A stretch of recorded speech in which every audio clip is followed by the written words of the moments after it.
आनंद, सुख और प्रेम के लिए ही काम करता है। कोई भी माता पिता अपने संतान को दुखी करने के लिए कुछ नहीं करते, लेकिन केवल चाहने से क्या होगा? महाराज जी बताइए, हम क्या अपने बच्चों का अमंगल चाहते होंगे? नहीं मेरी मां, कोई नहीं चाहता। अरे भगवान भी खड़ा होके कहे आके कि कोई मां जन्म देने वाली अपने बच्चे का अमंगल चाहेगी, तो एक बार तो उन्हीं पे शंका हो जाएगा। कोई मां नहीं चाहेगी कि जिसके गर्भ से बच्चा जन्म लिया है वो दुखी रहे। लेकिन फिर मेरा एक शाश्वत प्रश्न ये है कि अगर दुनिया की कोई मां और कोई बाप नहीं चाहता कि उसका बच्चा दुखी रहे, तकलीफ में रहे, तो फिर दुनिया के 80% से ज्यादा लोग क्यों तकलीफ और दुख में हैं? ये मुझे उत्तर चाहिए। अगर कोई नहीं चाहता, और नहीं चाहता ये पक्की बात, तो फिर दुखी क्यों है?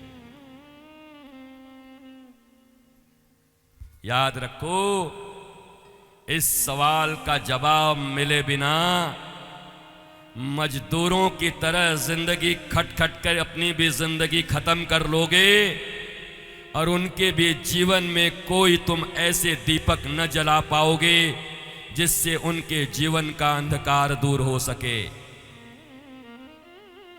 इसलिए भागवत, रामायण और धर्म के मंच पर उठने वाला वर्तमान समय का यह सबसे बड़ा सवाल है, और इसी सवाल का जवाब व्यासपीठ और महापुरुषों से तुम्हें मिलना चाहिए।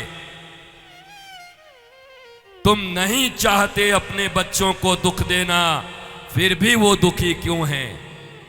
नहीं चाहते तुम्हारे बच्चे तुमको रुलाना, तुमसे जुबान लड़ाना, तुम्हारे विरुद्ध चलना, फिर भी क्यों तुम्हारे मन के विपरीत वो चल रहे हैं? ये प्रश्न यक्ष की तरह खड़ा है, ये प्रश्न जिन्न की तरह खड़ा है भारतीय समाज में, और इसका जवाब ढूंढे बिना भारत का मंगल नहीं होगा।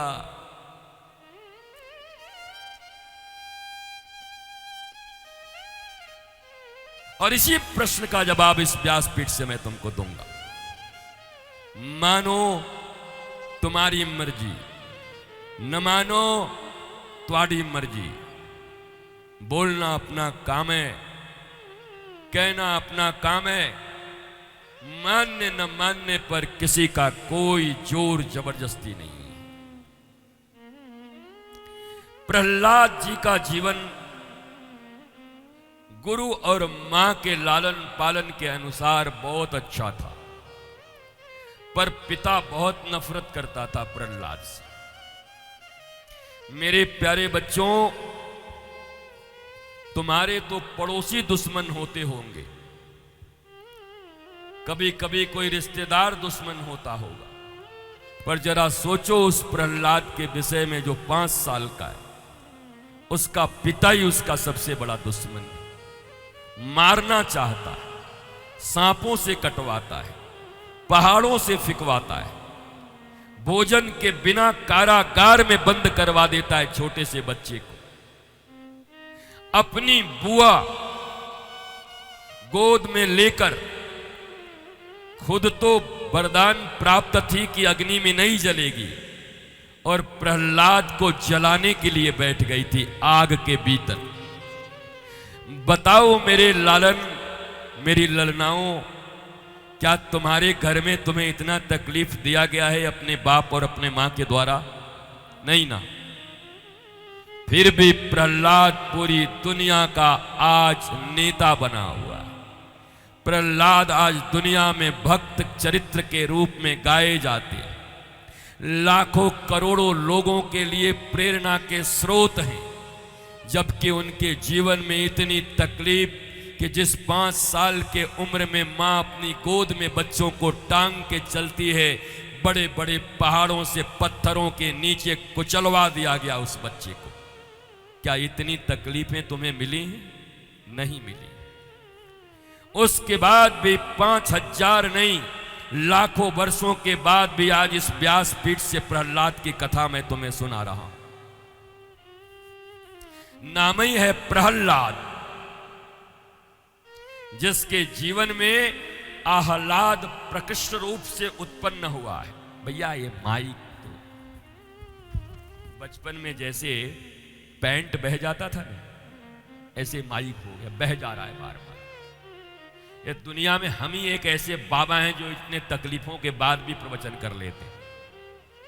नहीं तो आधे घंटे के बाद बड़े बड़े महात्माओं को मैंने अपने देखा, ऐसे निकाला, रखा और ऐसे आंख किया और दोबारा गए नहीं वहां।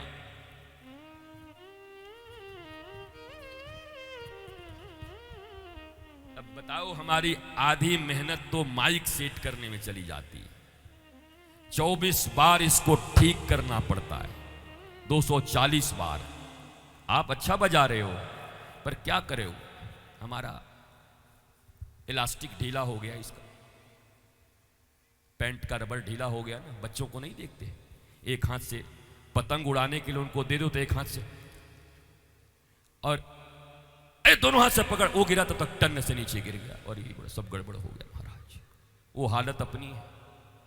बात संभालूं कि माइक संभालूं? हमारे 20-20, 30-30 औलाद चल रहे हैं हमारे साथ मैनेजमेंट के नाम पर। The management brilliant people,